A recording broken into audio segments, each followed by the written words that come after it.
आईना आईना गुरुवर आईना गुरुवर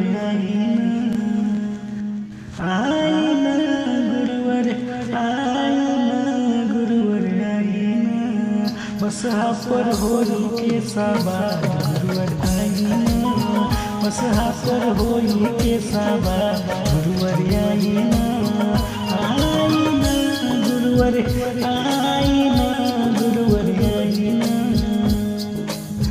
आईना गुरुवर आईना गुरुवर आईना मसहा पर होई के सवार गुरुवर आईना मसहा पर होई के सवार गुरुवर आईना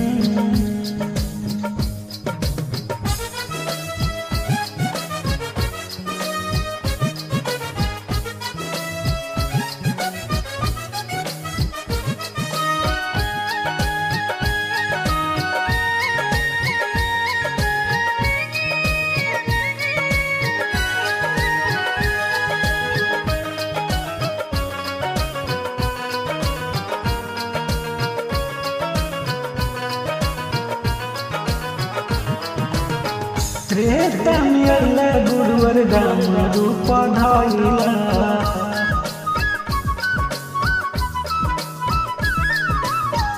त्रेता में अल्ला गुरुवर राम रूप धइला दवनक मार के तू जगह के बचाइला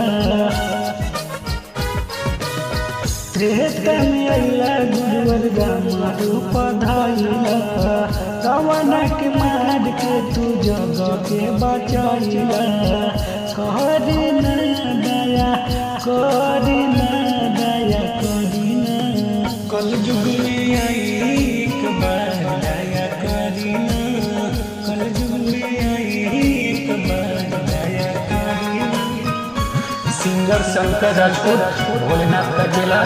मेरे चैनल को प्लीज सब्सक्राइब करें और ज़्यादा से ज़्यादा शेयर करें। अच्छा लगे तो जय माता जय संजय।